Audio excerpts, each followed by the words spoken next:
fuertes aplausos.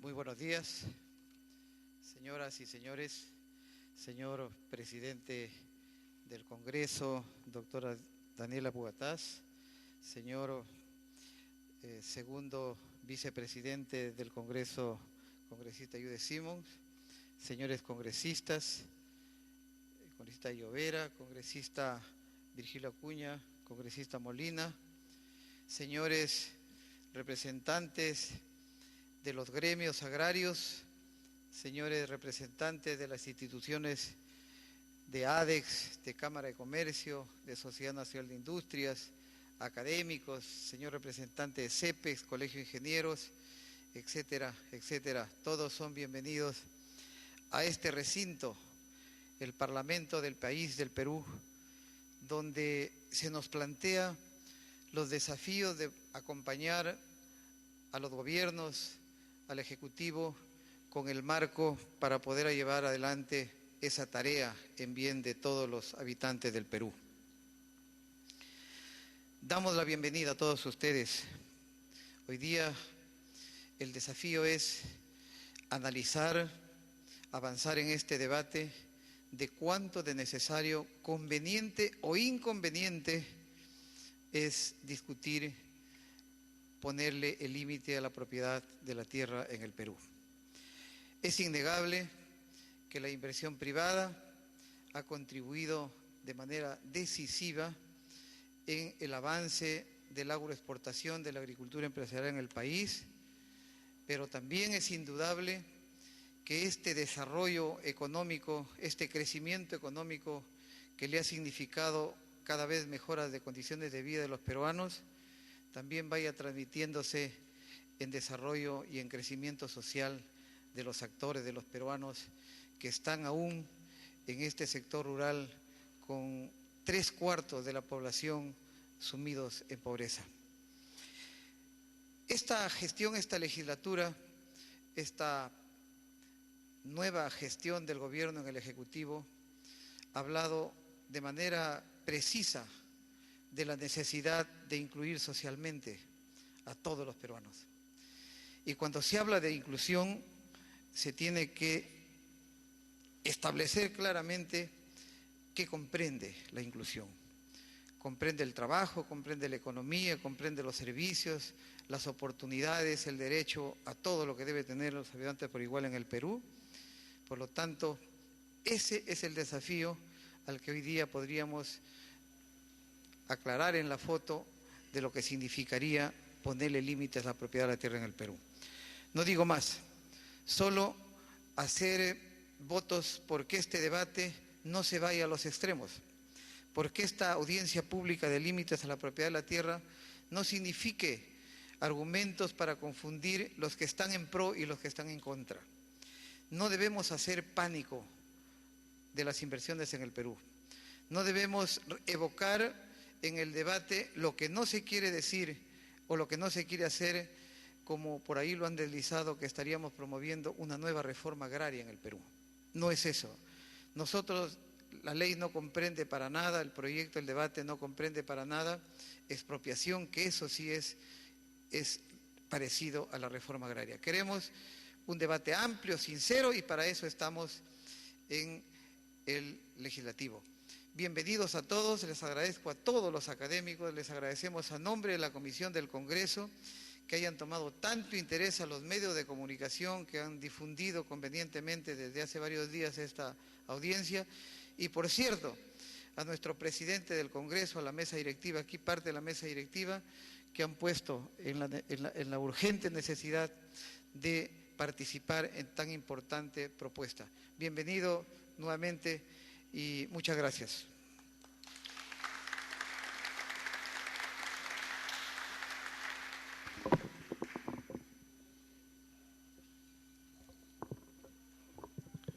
Agradecemos las palabras de bienvenida a cargo del congresista de la República y presidente de la Comisión Agraria, el ingeniero José León Rivera. A continuación, palabras de inauguración a cargo del doctor Daniel Abogataz Maalouf, presidente del Congreso de la República. Muchísimas gracias. Saludos protocolares a mis colegas congresistas y a toda la mesa de honor, a todos los ilustres invitados, invitadas el día de hoy. Muchísimas gracias por asistir a un tema realmente que parece que va con la temperatura del verano. Este es un tema que calienta el ambiente, hay unos que se ponen muy nerviosos, hay otros que se ponen ansiosos y otros que se les abre la luz de la esperanza. Yo quisiera más bien hacer un enfoque que realmente los límites existen. Existe el límite a la tenencia de acciones en el sistema financiero, en el sistema de seguros, en los medios de comunicación. Los límites no son contrarios al desarrollo de ningún país y existen en los países más capitalistas que uno se puede imaginar y existen en nuestro país. La pregunta que yo me hago es si debe de importarnos o no el límite. La preocupación que debemos de tener todos los peruanos es si el Perú algún día va a alcanzar la seguridad alimentaria. Es por todos los economistas que estudian el desarrollo de los países, está claro que ningún país que no haya llegado a tener seguridad alimentaria ha salido del subdesarrollo. Es una condición sine qua non. Si tú quieres salir del subdesarrollo, tienes que tener seguridad alimentaria. Mientras no la tengas, no lo vas a lograr. Entonces, si la solución para el país es tener 180.000 hectáreas de azúcar, si yo estoy preocupado por alimentar a mi población que tiene que traer su trigo de Estados Unidos o tiene que traerlo de la Cochinchina, ¿qué me importa que tenga 180.000 hectáreas porque no me sirven para nada para alimentar a la población? Yo no puedo alimentar a la población con 200.000 hectáreas de espárragos. O sea, imagínate que estamos alimentando a todo el pueblo peruano con espárragos las 24 horas del día. Te mueres, o sea, te da una indigestión, o sea, no vas a poder... Entonces, desde ese punto de vista, yo creo que el límite a las tierras debiera estar amarrado a un concepto que nos lleve necesariamente a la seguridad alimentaria. O sea, a mí qué me importa que fulano de tal tenga 60.000 hectáreas si 20.000 de esas hectáreas están destinadas a la alimentación popular. ¿Cómo voy a oponerme que alguien tenga 60.000 hectáreas si de esas hay una cantidad importante que va a servir para alimentar a mi pueblo? No me puedo oponer personalmente, acá hablo Daniel Abogataz, no hablo como miembro de ningún partido político ni nada. Entonces, poner límites por ponerlos, yo no estoy de acuerdo.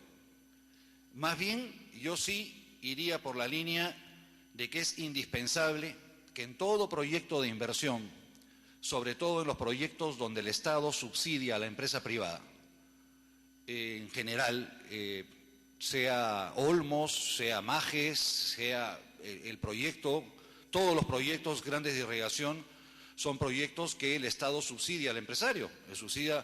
En un principio subsidiaba al campesino, ahora subsidia al empresario. ¿No? En el último caso de Olmos cuestan más de $20.000 hectáreas, el Estado las vende a 4.500. Hay un subsidio directo de $15.000 a grandes empresas. Pero, o sea, si eso fuera para la alimentación de la población, yo estaría de acuerdo. O por lo menos que se destine una cantidad para la alimentación popular, de esa manera para llegar en un plan de 5, 8 o 10 años, tener la seguridad alimentaria que nos permita salir definitivamente del subdesarrollo. Yo en ese sentido, en el momento oportuno, aportaré al proyecto, porque yo la verdad realmente creo que los conceptos que tenemos que trabajar deben ir en la dirección de la seguridad alimentaria. Y otro problema que hay es qué hacer con aquellos que ya tienen 60.000, 80.000 hectáreas. ¿Qué dicen? He oído ahí una respuesta, les pondremos impuestos. ¿Pero qué? O sea, a través del impuesto permito que un grupo empresarial tenga 80.000, pero ya nadie más puede tener en el Perú. Eso es discriminación. Si creemos en la libre empresa, si creemos en la igualdad de oportunidades. ¿Por qué sí y por qué yo no? Ahora, hay otro tema que en el límite de tierras, acá hablamos de tierras agrarias, efectivamente, pero existen límites, o entregas de tierras de 2.000, 3.000, 100.000 hectáreas a concesiones de otro tipo, donde también se utilizan. Entonces, el concepto de límite de la tierra se va a limitar exclusivamente a la producción agraria, o vamos a poner también límites de tierras a la exploración petrolera, vamos a poner límite de tierra a la explotación minera, a la forestal. Creo que es un tema muy rico, definitivamente es un tema muy rico, es un tema que con los 32 grados de temperatura que vamos a tener el día de hoy, ¿vamos bien? Creo, te felicito, has tocado un tema candente, pero creo que va a requerir de un enorme debate, de un sinceramiento de qué cosa es lo que queremos, y qué cosa es lo que está por encima, la seguridad alimentaria o si uno tiene más hectáreas, menos hectáreas. Yo quisiera más bien, y reitero, plantear que esas hectáreas de más sean dedicadas obligatoriamente a la seguridad alimentaria. Dicho esto, quiero felicitarlos por esa iniciativa y declarar inaugurado el evento. Muchas gracias.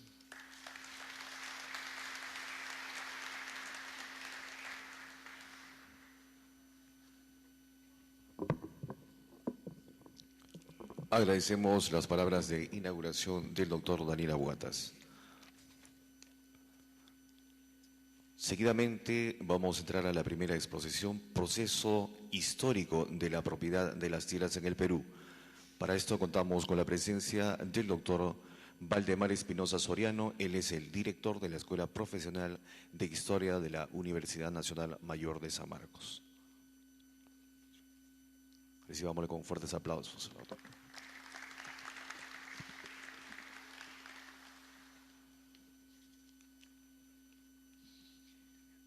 Señores congresistas, señores pertenecientes a las diversas sociedades agrarias del Perú, señores y señoras.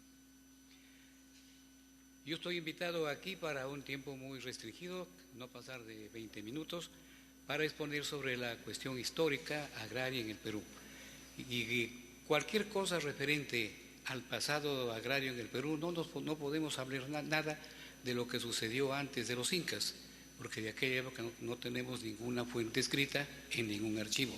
Pero tratándose del Tahuantinsuyo, las fuentes son centenarias. Podemos decir que existen hasta 3.000 manuscritos de los siglos XVI y XVII dejados por españoles, sacerdotes, juristas, militares, autoridades y mucha gente interesada en la historia antigua del Perú que averiguaron entre los quipucamayos y los amautos. De tal manera que sobre la propiedad en la época del Tahuantinsuyo podemos hablar muchísimo, pero en esta ocasión solamente hablaremos una síntesis. Miren ustedes, lo que nos interesa mucho es pues la propiedad del suelo, la propiedad del suelo en el espacio andino, la estructura de la propiedad y la posesión de la tierra, las formas o tipos de propiedad. El Tahuantinsuyo, Perú, es un terreno que carece de terreno de chacras cultivables. No es un país paradisiaco como cree la gente.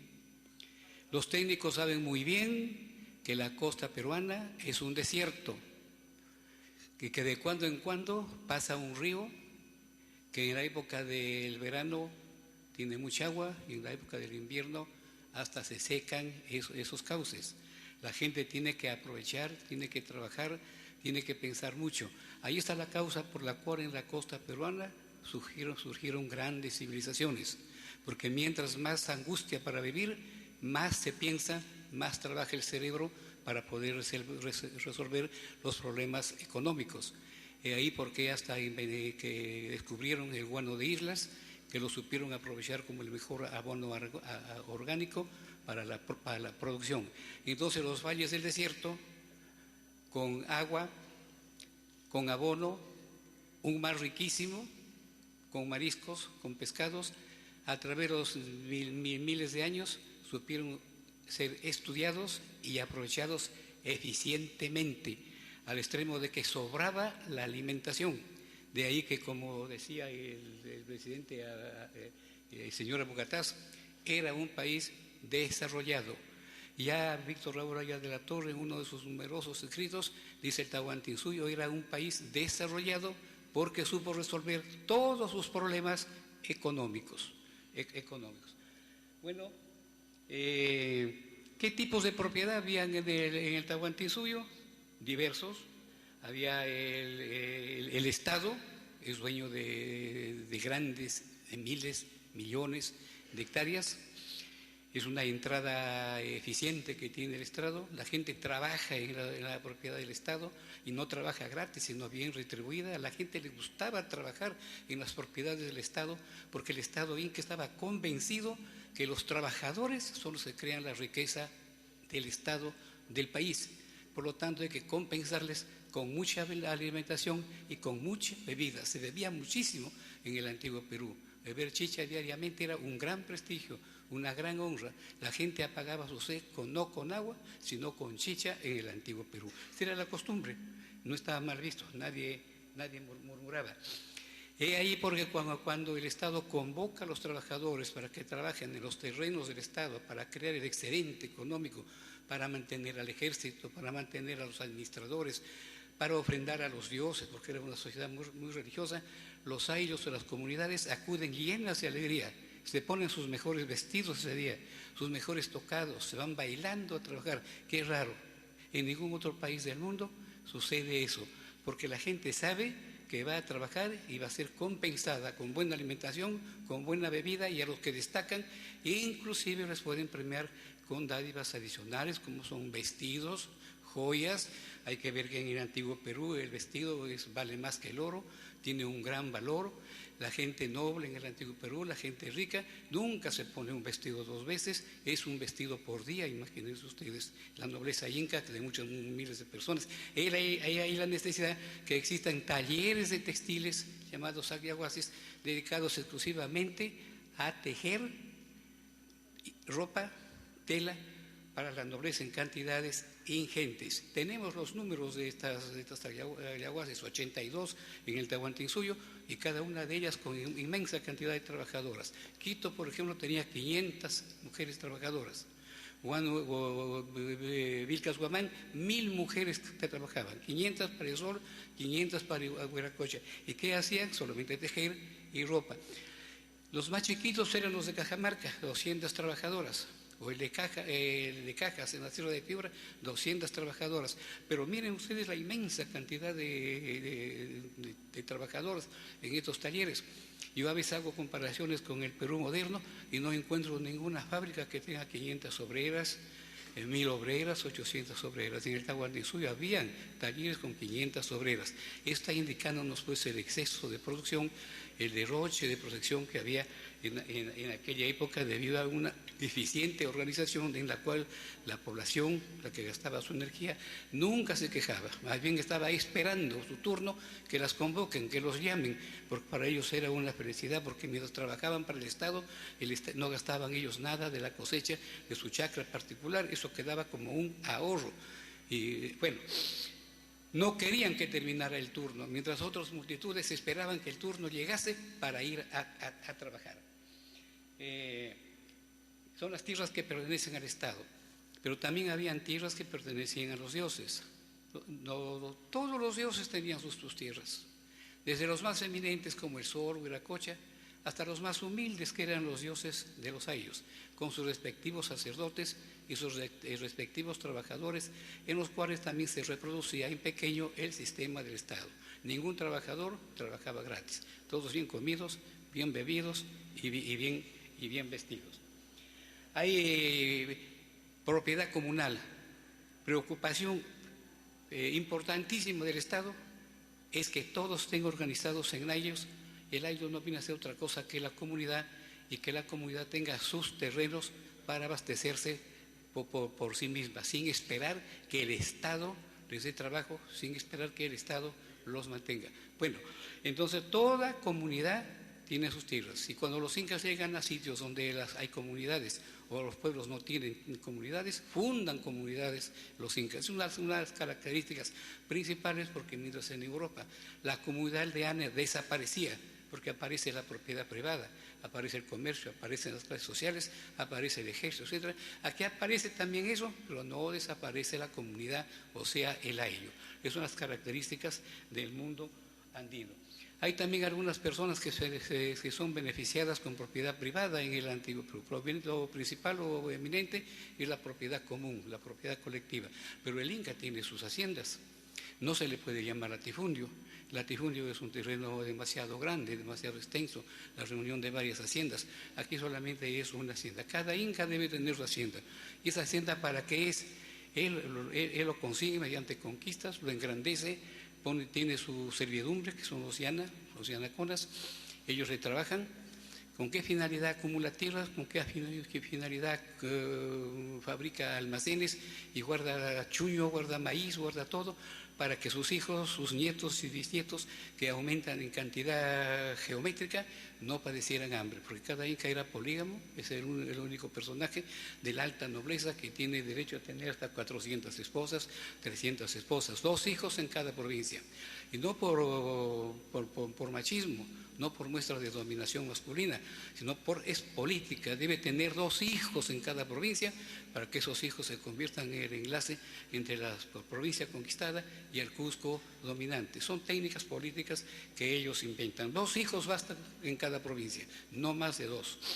Bueno, entonces la tierra, la hacienda del Inca, es para sus descendientes, es para lo que en quechua llamaban panaca. Panaca traducido al castellano quiere decir ayllu, pero ayllu real, ayllu de nobles, de tal manera que los descendientes de un Inca quedaban también con la vida asegurada, porque quedaban a vivir en los terrenos del soberano. Los terrenos del soberano principalmente estaban en las partes más fértiles, de mejor clima, por ejemplo el Valle Sagrado de los Incas, en el Urubamba.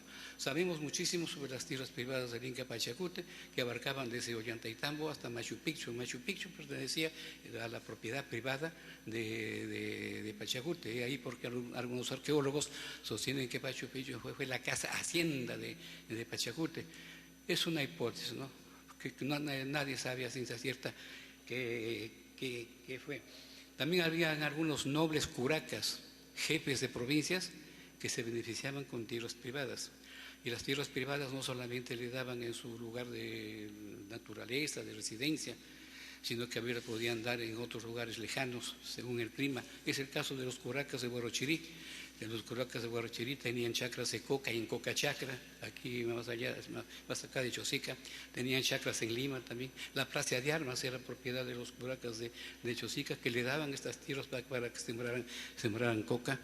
También tenía terrenos en Jauja, porque el clima de Jauja era aparente para ciertos productos que no podían cosechar los curacas en Huarochirí. También tierras en Vilcabamba, en Ayacucho. Era una cosa muy compleja y muy interesante. Y también es algo digno de mención, como los pueblos que vivían en las mesetas, como el Collao, Chinchaycocha o Junín, o la zona de Castro Virreina, cuyo nombre antiguo era Chocorvos, que debido a estar en las estepas, en las punas, casi a 4.000 o más de 4.000 metros, están dedicadas al monocultivo, la papa, los tubérculos, papa, oca, uyocos, algo de quinoa. Ellos no tenían terrenos para maíz, no tenían terrenos para ají, que era el único sazonador que había en el antiguo Perú, el ají. Ahora tenemos muchos sazonadores que trajeron los españoles, pero en el imperio de los incas solamente el ají era el único sazonador, aparte de la sal. Imagínense ustedes un alimento sin ají en el antiguo Perú, era insípido. Entonces ellos tenían chacras de terrenos cálidos en la parte baja de la costa por concesión estatal, para que así pudieran obtener un sazonador de tanta demanda y tan apreciado en el antiguo Perú. Hay que ver que estos grandes terrenos llamados haciendas, que eran propiedad de los incas, eran la iglesia, también tenía la religión, los sacerdotes del sol, de la luna, sus propiedades. Esos tenían que ser trabajados, pues. El terreno no vale nada si no hay quien los trabaje. El Inca no trabaja, el sacerdote del sol no trabaja, el clero no trabaja. Ellos inician el trabajo simbólicamente. El Inca inicia el trabajo con su taglia de oro. Su mujer la colla arroja la primera semilla y allá trabaja, y ahí termina el trabajo de la nobleza, abriendo el hoyo y arrojando la primera semilla, y luego viene el trabajo ya a cargo de las multitudes. ¿Quiénes son los que trabajan en las haciendas del Inca? Son los yanaconas, los siervos de la cleva, siervos como en la Edad Media, como en Europa. Y eso va a ser una gran ayuda para los españoles cuando llegan al Perú para establecer haciendas, para establecer latifundios, porque no van a introducir en el Perú al siervo, ya lo encuentran al siervo, el llana, lo que hacen es intensificar este sistema de llanaconaje en el mundo andino. Bueno, ¿quiénes son los que trabajan en las comunidades? En las comunidades trabajan pues los comuneros. Y esto es muy interesante porque la experiencia de los miles de años habían establecido un sistema de educación admirable que los sociólogos actuales todavía se emocionan cuando se enteran.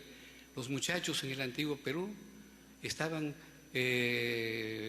por el Estado, por la sociedad campesina, en una vida en la cual tenían que aprender tres cosas fundamentales: a trabajar por su familia, segundo, a trabajar por la comunidad, y tercero, a trabajar para el Estado. Y gracias a esas tres normativas se lograba la autosuficiencia, la tranquilidad y los excedentes. Qué maravilloso, ¿no? Se les enseña a trabajar para la familia, para la comunidad y para el Estado. Sería estupendo que los pedagogos actuales hagan estudios sobre eso y vean si se puede rescatar algo de ese sistema para mejorar el destino del Perú. Ahí están los secretos de la grandeza del Tahuantinsuyo y de la tranquilidad en que vivía esa gente. Y la costa norte tiene un sistema de vida económico muy avanzado en el antiguo Perú. La costa norte fue la zona más desarrollada en el antiguo Perú, a diferencia de la costa sur y de la Sierra Sur. Así como ahora en el Perú el desarrollo es inarmónico en nuestro país, la costa central, la costa norte es muy avanzada, en el antiguo Perú fue igual.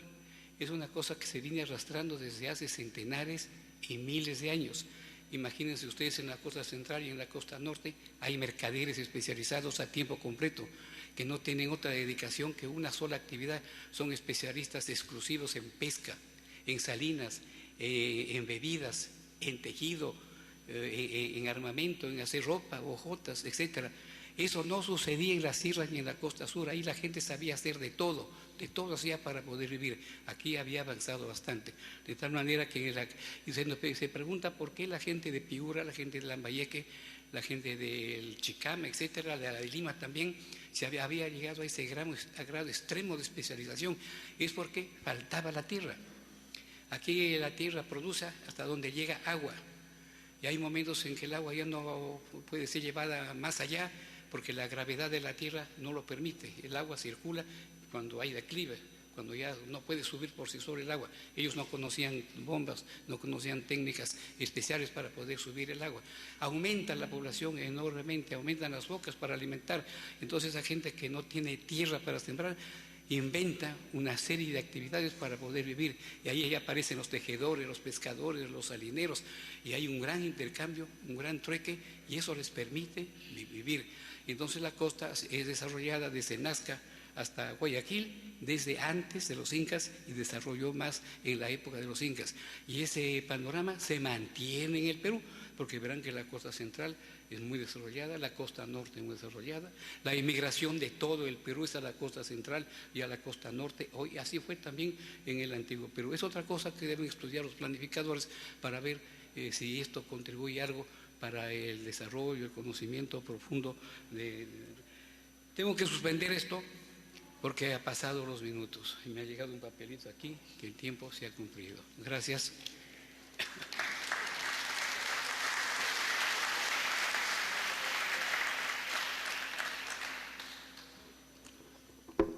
Agradecemos la participación del doctor Valdemar Espinosa. Seguidamente vamos a tratar el tema evolución del tratamiento constitucional sobre las tierras y la propiedad agraria en el Perú. Este tema estará a cargo del doctor Juan Bardelli. Él es el directivo de la Comisión de Legislación Agraria del Colegio de Abogados de Lima.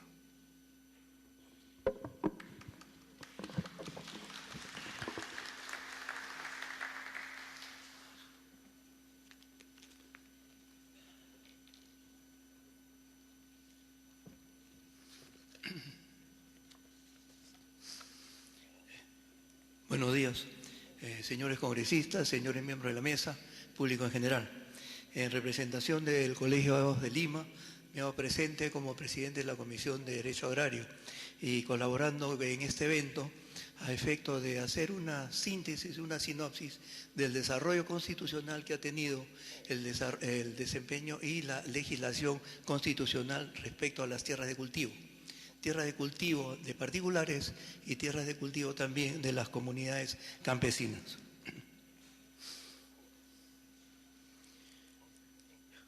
Tenemos que el tratamiento constitucional sobre la propiedad de las tierras de uso agrícola y la extensión de las mismas ha cobrado autoridad últimamente, a raíz de hasta 3 propuestas legislativas al respecto, que si bien es cierto que en las innumerables constituciones que ha tenido el Perú desde 1822, no se ha tratado específicamente el tema de la propiedad agrícola, sino en forma general el derecho de propiedad. Es a raíz de la adaptación de la Constitución Política de 1933 que en su artículo 34 señalaba expresamente que la ley fijará los límites y las modalidades del derecho de propiedad. Inclusive en el artículo 47 de esta misma Constitución se explicitaba la preferencia al constituyente de 1933 por la pequeña y la mediana propiedad, en tácita proscripción de la gran propiedad, sobre todo de la gran propiedad improductiva. Este mismo artículo luego fue modificado mediante la Ley 15.242, siendo aún más específico respecto a los límites de la propiedad. La Constitución de 1933, en su artículo 47, establecía que el Estado favorecerá la conservación y la difusión de la pequeña y la mediana propiedad rural. La ley fijará la extensión máxima de la tierra de que puede ser dueño una sola persona natural o jurídica, según el tipo de explotación a que la tierra se dedique y tomando en cuenta las peculiaridades demográficas, sociales y geográficas de cada zona o región, así como las condiciones naturales y técnicas de la producción. El Estado dará el apoyo económico y técnico necesario para desarrollar la propiedad rural en los sistemas cooperativos y comunitarios de explotación y comercialización. Por su parte, la Constitución Política de 1979 señaló en su artículo 124: la ley señala las formas, obligaciones, limitaciones y garantías del derecho de propiedad. Por ello, no sorprende que en el artículo 159 dicha Constitución se refiera a la reforma agraria como el instrumento de transformación de la estructura rural y de la promoción integral del hombre campo, agregando que dicho instrumento se dirige hacia un sistema justo de propiedad, tenencia y trabajo de la tierra para el desarrollo económico y social de la nación. Pero de manera aún más precisa se mencionaba en los 2 primeros incisos de este artículo que, de un lado, se prohíbe el latifundio y gradualmente elimina el minifundio mediante planes de concentración parcelaria.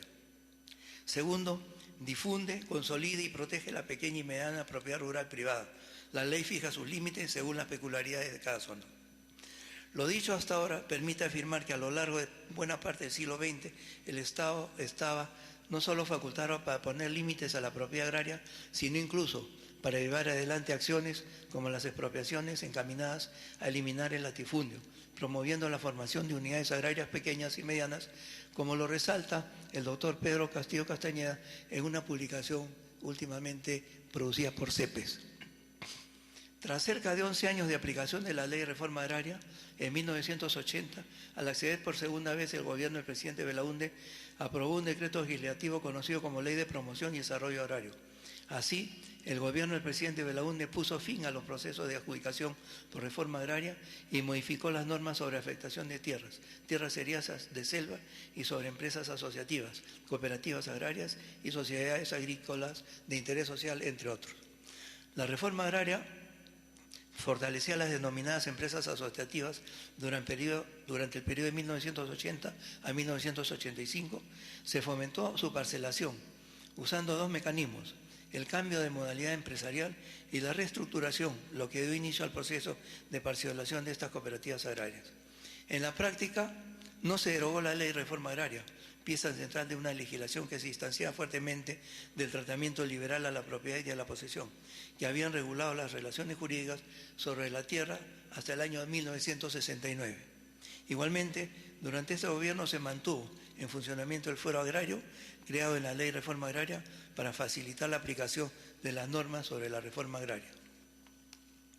En el primer gobierno del presidente García se continuó el impulso de los proyectos privados de desarrollo integral PRIDI, creados durante el gobierno de Belaúnde, orientados a la adjudicación de tierras seriazas, y se aumentaron los límites máximos de la propiedad agraria, permitiendo la presencia de sociedades mercantiles, pero solo en tierras seriazas de la costa o en de la selva. Asimismo, se convalidó el proceso de parcelación de las cooperativas de la costa y se procedió a la reestructuración y adjudicación de tierras de empresas asociativas en la zona sur del país, principalmente en los departamentos de Cusco y Puno, beneficiando sobre todo las nuevas comunidades campesinas ubicadas en el departamento de Puno.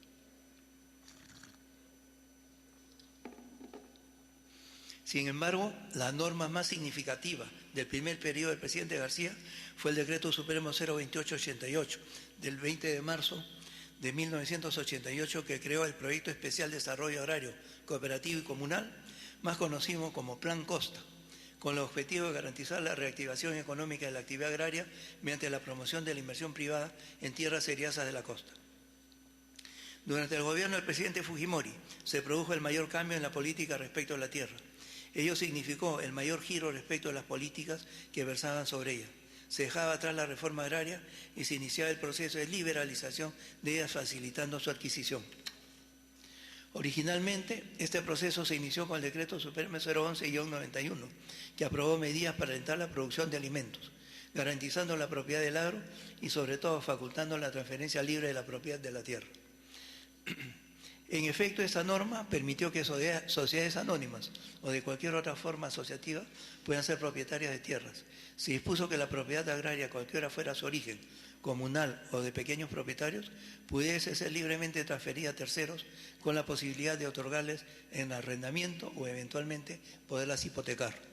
Finalmente se permitía tener propiedades de hasta 1.000 hectáreas de tierras seriazas.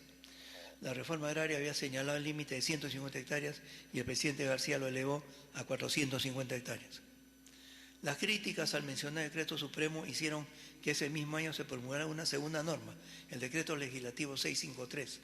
Esta norma derogó formalmente la Ley de Reforma Agraria de 1969 y estableció en su reemplazo que la propiedad agraria se regularía por el Código Civil, norma que regula las relaciones privadas entre particulares por este propio decreto legislativo. Ello permitió la presencia abierta de sociedades mercantiles como dueñas de tierras, levantó las trabas para el arrendamiento de ellas y aumentó los límites máximos de propiedad de las tierras. Señaló igualmente que la actividad agraria se sujetaba a las condiciones de una economía social de mercado.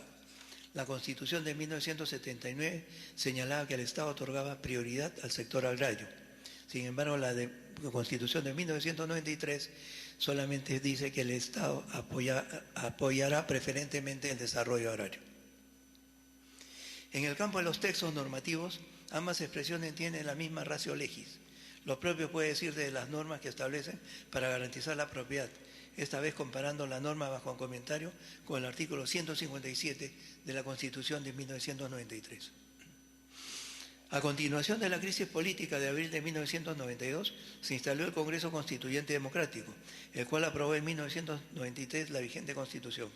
En esta nueva Carta Constitucional el régimen agrario fue significativamente recortado y la protección a la tierra de las comunidades campesinas y nativas fue reducida a su mínima expresión.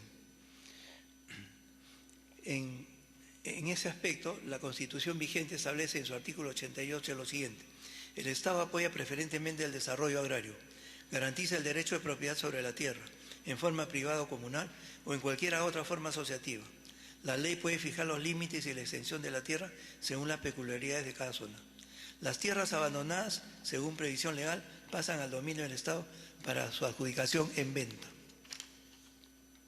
Mientras que la Constitución de 1979 prohibía el latifundio y se proponía eliminar el minifundio, la de 1993 señala simplemente que el Estado puede fijar los límites y la extensión de las tierras.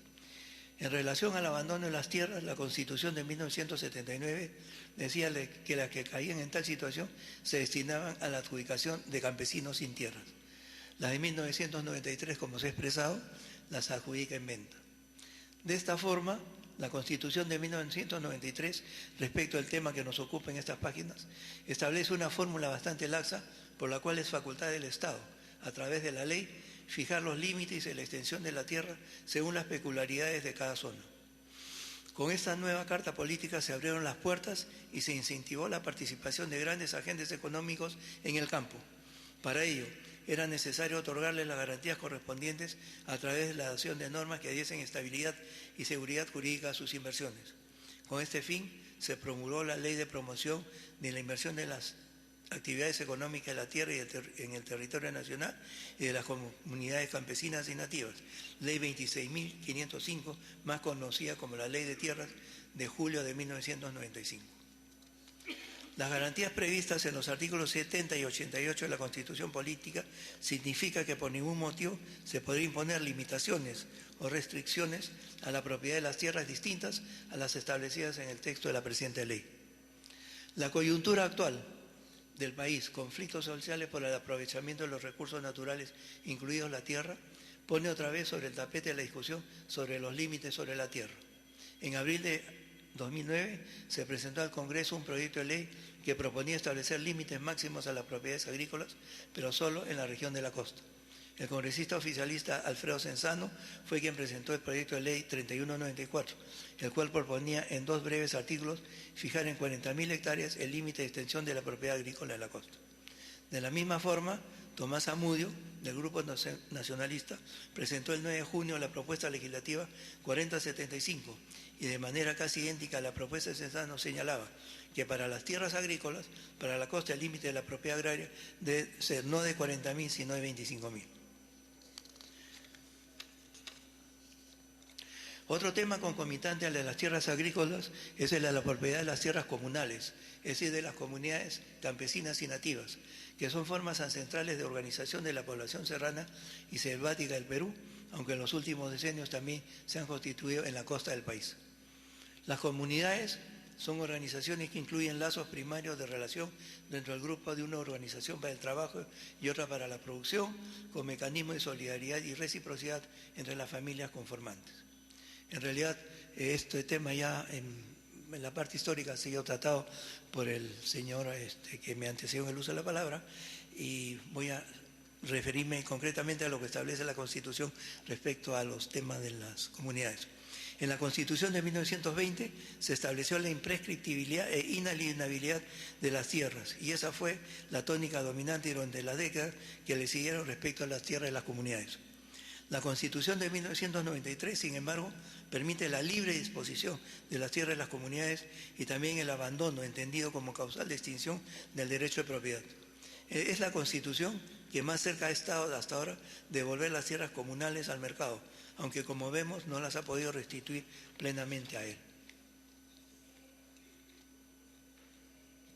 La Constitución de 1979 traía en su artículo 162 la norma que establecía: el Estado promueve el desarrollo integral de las comunidades campesinas y nativas, fomenta las empresas comunales y cooperativas.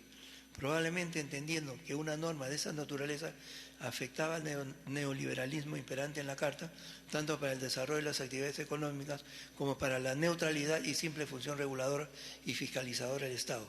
Es probable que los constituyentes de 1993 hayan decidido eliminar el dispositivo.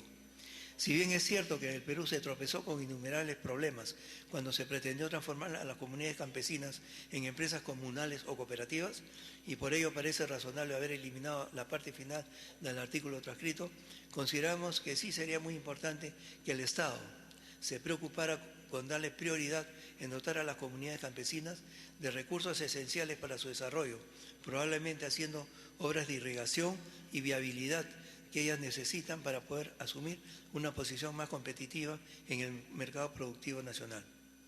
También es importante pensar que si bien las comunidades campesinas y nativas tienen dificultades para poder producir a niveles de competencia inclusive nacional, sí tienen productos que pueden ingresar a mercados especializados de demanda muy sofisticada. Para lograrlo, sin embargo, será necesaria una campaña de apoyo que las comunidades mismas puedan emprender.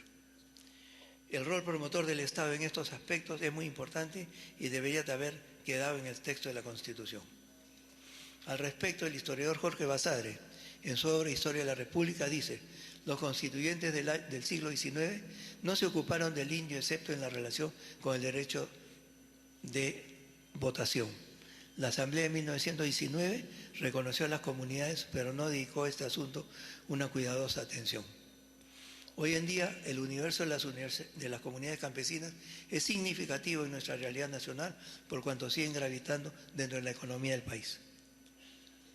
Finalmente debo expresar mi felicitación a la mesa directiva de la Comisión Agraria del Congreso de la República por haber patrocinado la presente audiencia pública que permite hacer llegar diversas opiniones sobre la realidad agraria del país, quedando pendiente de tratar, a mi entender, el tema de la implementación de la justicia agraria en el Perú a favor del campesinado de escasos recursos económicos y el pago de los bonos de la deuda agraria a favor de los expropiados conforme tiene dispuesto el Tribunal Constitucional, que como sabemos están siendo adquiridos a precios irrisorios por agentes internacionales a fin de cobrarlos a través del TLC firmado por nuestro país con graves perjuicios para sus titulares. Muchas gracias.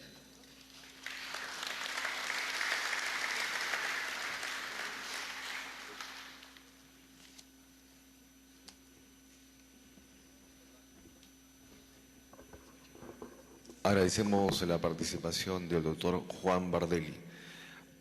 Seguidamente vamos a tratar el tema distribución de las tierras en el Perú, análisis de las cifras. Para esto contamos con la presencia del representante del INEI, Instituto Nacional de Estadística e Informática, el subjefe de estadística, el señor Aníbal Sánchez Aguilar.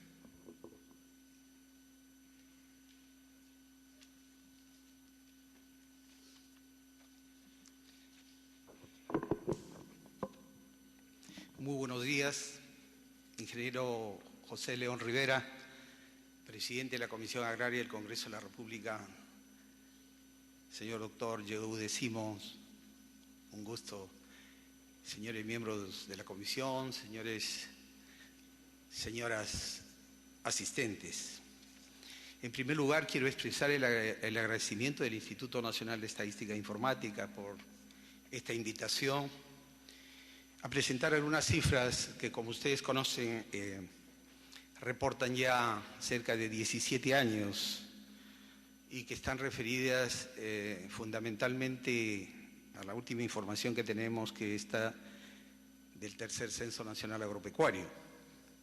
Hay algunas investigaciones estadísticas que tiene el Perú, como es la Encuesta Nacional de Hogares, que nos ayuda a hacer ciertas aproximaciones en el tema de la distribución de las tierras. Y en esta breve exposición voy a dar un panorama global de las cifras que tenemos a la fecha. ¿Podría pasar, por favor, si me permite? El contenido de la presentación, en primer lugar, es dar un pantallazo de la evolución de las unidades agropecuarias, las superficies trabajadas, desde el año 1961 al año 2010. Los estimados que tenemos actualmente y cómo también esto va a servir como referencia al cuarto Censo Nacional Agropecuario que en forma coordinada se viene trabajando con el Ministerio de Agricultura. En segundo lugar, mirar un poco la superficie agropecuaria censada según distrito y dónde se concentra en nuestra realidad nacional, el número y superficie de unidades agropecuarias y parcelas que nos arrojó el último Censo Nacional Agropecuario, las actividades que se planea realizar este año, que están referidas al levantamiento del cuarto Censo Nacional Agropecuario 2012, cuya fecha central está programada entre septiembre y octubre del presente año, las principales actividades y algunos avances que tenemos ya a la fecha. En primer lugar, ustedes pueden observar en este cuadro que les presento cómo ha evolucionado el número de unidades agropecuarias y la superficie trabajada entre el año 61, 72 y un estimado a través de la Encuesta Nacional de Hogares al año 2010. Y vemos una pendiente de crecimiento muy importante en cuanto al patrón de generación de unidades agropecuarias y también un patrón importante de crecimiento en cuanto a la superficie explotable del país.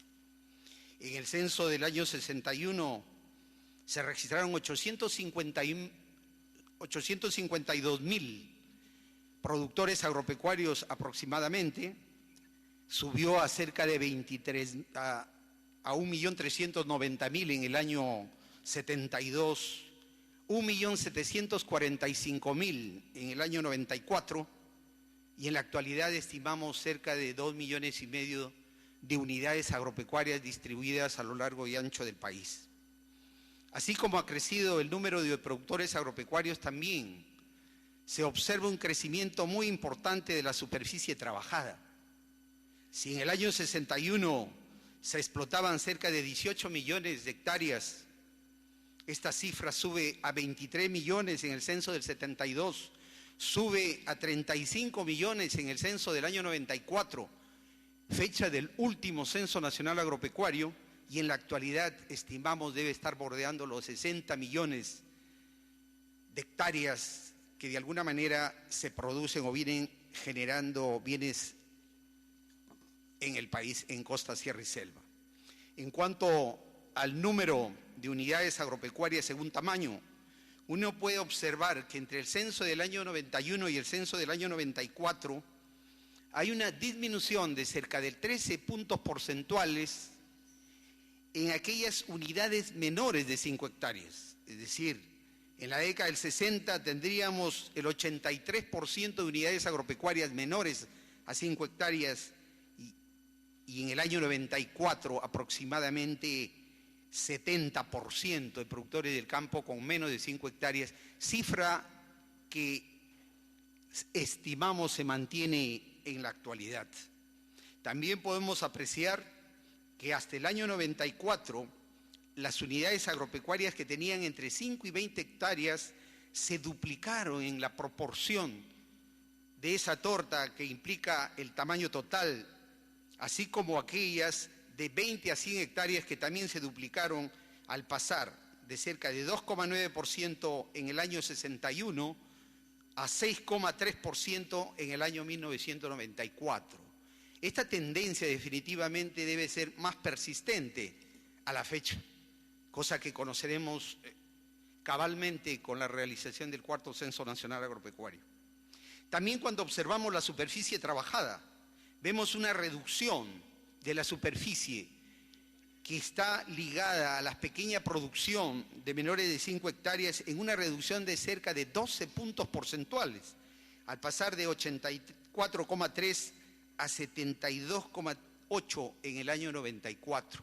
Es decir, una tendencia a disminuir de alguna manera la superficie trabajada en las pequeñas unidades productivas, cosa que se observa y que seguramente el censo del año 2012 nos dará luces mucho más importantes sobre el particular. De igual manera, la superficie trabajada en hectáreas, en unidades agropecuarias de 20 a 100 hectáreas, se duplica en esos 20 años aproximadamente entre el 60 y el 94 en cerca del 12%. Y también se duplica el tamaño de la superficie trabajada por unidades agropecuarias de 5 a 20 hectáreas. De alguna manera hay cambios muy evidentes en la distribución de la tierra en el país en los últimos 60 años.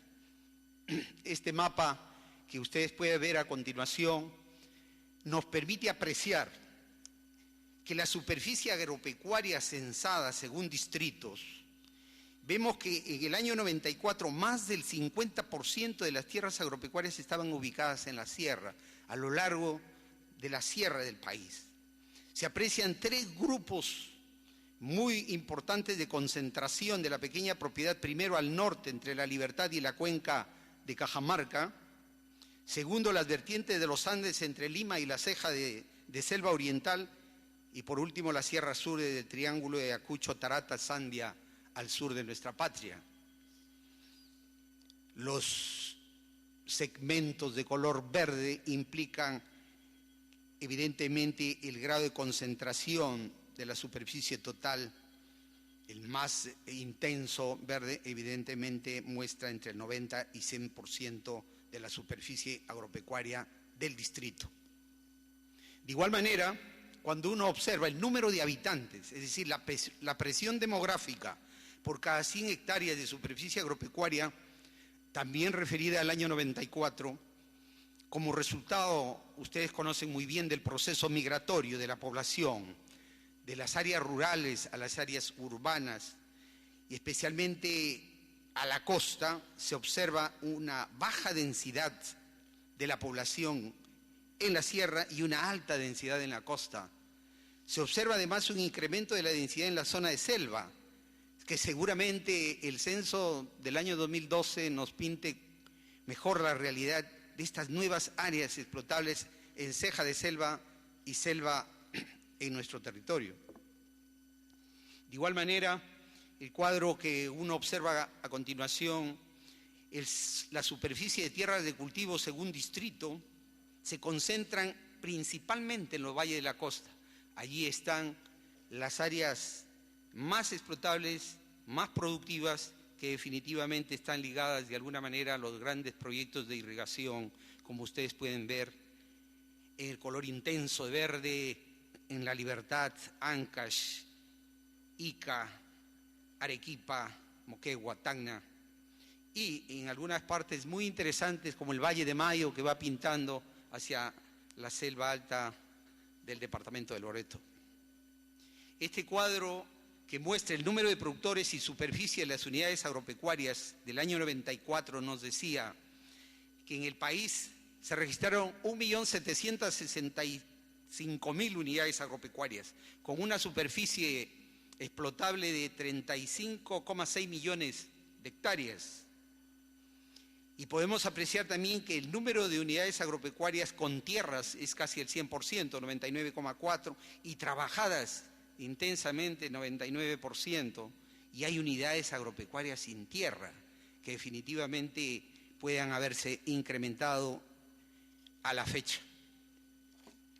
De igual manera, cuando hablamos del número de parcelas, en ese año se registraron cerca de 5,7 millones de parcelas, y la mayor parte de ellas en propiedad, el 71,6%, y que concentran cerca del 90% de la superficie trabajada.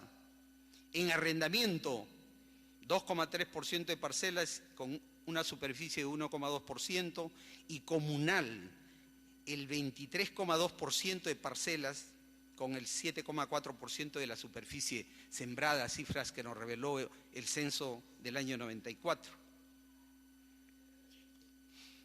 En este cuadro siguiente podemos ver el número y superficie de las parcelas en propiedad según forma de adquisición.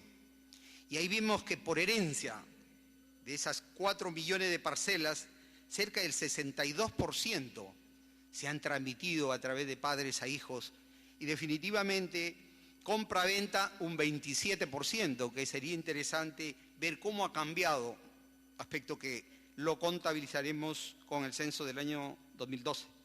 Cerca del 26% de la superficie sembrada es herencia y compra-venta. Y en derecho comunal tenemos un 61,6% de la superficie, pero en cuanto al número de parcelas, 0,4%. Son datos del censo agropecuario del año 1994. Al año 2010 se estima que el total de productores agropecuarios asciende a 2.423.167 unidades agropecuarias, estimado por la Encuesta Nacional de Hogares, de las cuales el 75,5% son unidades agropecuarias propias del productor agropecuario, prestadas o cedidas un 10%, a partir 4,5%, que es una modalidad que definitivamente recibe tierras para hacer trabajar en sociedad con el dueño de la tierra, o alquiladas el 4,5%. Son cifras que nos da la Encuesta Nacional de Hogares al año 2010. Y este mismo cuadro se puede observar en su distribución de costa, sierra y selva. Como ustedes pueden apreciar, más del 70% son productores agropecuarios que tienen propiedad directa de la tierra como propia. Hay una parte prestada o cedida, ya pequeña en algunos lugares, alquilada, y al partir aún se conserva, especialmente en la sierra, pero también existe en la costa y en la selva. Este es el cuadro o marco general del próximo Censo Nacional Agropecuario. Se estiman 2,5 millones de unidades agropecuarias que serán censadas el presente año. Menores de 5 hectáreas se estima un 70% de ellas. De 5 a 15 hectáreas estimamos un 19,3%. de 15 a 50 hectáreas, un 5%, y más de 30 hectáreas, perdón, 5,7%. El censo agropecuario nos dirá en términos de tamaño de unidades agropecuarias cómo está distribuida la tierra al año 2012. Hay algunos dispositivos legales que definitivamente marcan el inicio de esta actividad del cuarto Censo Nacional Agropecuario 2012. Está la ley del INEI como organismo rector del Sistema Estadístico Nacional y responsable de levantar esta actividad en estrecha cooperación con el Ministerio de Agricultura. El decreto de urgencia 055 del 14 de octubre del año pasado, que declara de interés y de prioridad nacional el cuarto Censo Nacional Agropecuario. ¿Y cuáles son los principales objetivos de este censo? En primer lugar, disponer de información sobre la estructura actual del sector agropecuario. Proporcionar datos que sirvan de referencia para las estadísticas agropecuarias continuas en su medición mensual, trimestral, anual. Determinar las características del productor agropecuario y conocer la población de ganado existente en el país. Proporcionar datos que contribuyan al seguimiento de objetivos de desarrollo, principalmente los objetivos de desarrollo del milenio, que es un compromiso de Estado. Proporcionar el marco muestral que sirva de base para el diseño y ejecución de las encuestas continuas que permanentemente ejecuta el Ministerio de Agricultura. Conocer las características básicas sobre el uso de la tierra, tamaño y régimen de tenencia de las unidades agropecuarias. Ese es el reto que tenemos. Y las principales características de este censo es que será un censo de carácter estructural, dado que han pasado cerca de 18 años del último censo agropecuario. Será un censo por enumeración completa, es decir, que se cubrirá el universo de unidades agropecuarias del país, y justamente la unidad estadística de investigación es la unidad agropecuaria. Existirá una cédula censal única para costa, sierra y selva, y el procedimiento de recolección es a través de una entrevista directamente al productor, intentándose lograr una cobertura al 100% del territorio de la República. ¿Qué se obtendrá con el cuarto censo agropecuario? En primer lugar, caracterizar adecuadamente las aproximadamente 2.500.000 unidades agropecuarias, en términos de su distribución y grado de fragmentación de la unidad agropecuaria. En tanto, también conocer las formas de conducción por parte del productor agropecuario, conocer la tenencia y aprovechamiento de la tierra, la superficie de cultivos transitorios y permanentes, los sistemas de riego y uso de tecnología, el inventario de principales especies pecuarias, la infraestructura y el equipamiento para ver el grado de inversión que de alguna manera ha sido creciente en los últimos años en la agricultura peruana, el uso de la energía, la asistencia técnica y el crédito agropecuario, cómo ha evolucionado y cómo ha impactado definitivamente en el apoyo financiero a la producción agropecuaria, la composición del hogar del productor agropecuario, que tiene que ver bastante con el tema social. No olvidemos que principalmente en las áreas rurales donde se concentran los mayores niveles de pobreza, definitivamente se requiere conocer el comportamiento y las características de las familias. Y la participación de la mujer también en las labores agropecuarias. Las labores que se tienen en este cuarto Cenagro son etapas preparatorias, estamos en pleno proceso de trabajo, con un proceso de segmentación de todo el territorio nacional, y el empadronamiento se estima realizar entre septiembre y octubre del año 2012, y evidentemente tener primeros resultados a fines de año y resultados definitivos a lo largo del año 2013 en su máxima explotación y documentación. Para poder hacer el censo agropecuario necesitamos segmentar el país en sectores de empadronamiento agropecuario de aproximadamente 100 unidades agropecuarias. Ese es un trabajo que ha iniciado el INE y que vendrá trabajándolo entre febrero y junio del presente año, a efectos de que en el mes de julio tengamos el material suficiente para capacitar en el mes de agosto y evidentemente levantar la información en el mes de septiembre. Se obtendrán 25.000 croquis georreferenciados y su correspondiente directorio de productores agropecuarios. Finalmente, quisiera indicar que son 25.000 empadronadores que recorrerán todo el país a efectos de levantar este censo, con cerca de 6.500 jefes de sección, 2.750 supervisores, 1.800 jefes distritales, preferentemente ligados a las autoridades del gobierno local, gobierno regional, que deberán estar involucrados en esta importante actividad, 191 jefes provinciales, 26 jefes departamentales que estarán involucrados en esta tarea. Finalmente, quisiera indicar que a la fecha se ha conformado la Comisión Técnica del Ministerio de Agricultura con el INEI y próximamente se instalará la Comisión Consultiva del Cuarto Censo Nacional Agropecuario. Se han iniciado la firma de convenios con los gobiernos regionales, los gobiernos municipales, provinciales y locales. Se viene ejecutando las actividades de segmentación cartográfica. Se han elaborado la propuesta de documentos normativos como el plan directriz, el programa del censo, es decir, qué se va a investigar en este censo agropecuario. De igual manera, la propuesta básica de cédula de empadronamiento que definitivamente será compartida con todos los actores de la vida nacional y que deberá ser aprobada por la Comisión Consultiva. Una cédula censal que no supere las 100 preguntas y su versión final será previamente debatida. El censo se realizará, como indicaba, en el último trimestre de este año. Finalmente, en mayo del año 2013 se tendrá la actual estructura de propiedad de la tierra en el Perú, diferente a la del año 94, considerando los cambios que definitivamente se originaron a partir de la reforma agraria y el comportamiento de cooperativas, SAIs y otras unidades productivas. Se georreferenciarán los sectores de empadronamiento agropecuario que servirán de base para el trabajo de las encuestas continuas del Ministerio de Agricultura. Y la actual situación de la actividad agraria, las condiciones tecnológicas, financieras y productivas.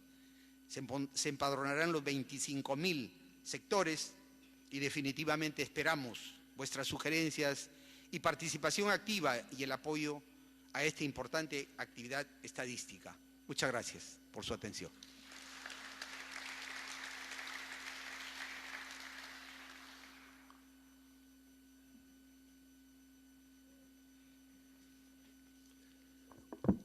Agradecemos la participación del señor Aníbal Sánchez. Dentro de este mismo tema, distribución de las tierras en el Perú, análisis de las cifras, también vamos a tener la participación del señor Hugo Fano Rodríguez.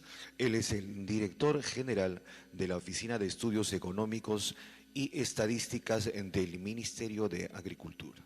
Recibámosle con fuertes aplausos.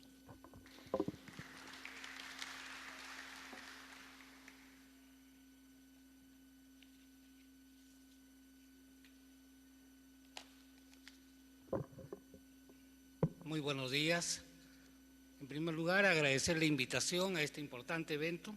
Señores congresistas, señores asistentes, señoras asistentes. Creo que la exposición anterior me excusa de varias explicaciones, ya que ha sido una explicación bastante completa de parte de mis colegas del INEI, lo cual es una tremenda ayuda. También quiero alcanzarles estas cifras en términos de... Ya que la invitación nos pide un análisis de las cifras, a nosotros lo que nos interesa es un poco vincular lo que ya sucedió con lo que puede empezar a suceder. En ese sentido, esta exposición va a agregar algunos elementos a lo que ya hemos escuchado de parte de nuestros colegas del INEI. En esta presentación, básicamente, yo quiero tocar los siguientes puntos. ¿Cuáles son las cifras oficiales? ¿Qué entendemos por cifras oficiales en términos de distribución de tierras? ¿Qué entendemos o cómo está la distribución de las tierras según el tercer Senagro? Voy a hacer un análisis un poco distinto a lo que hicieron nuestros colegas.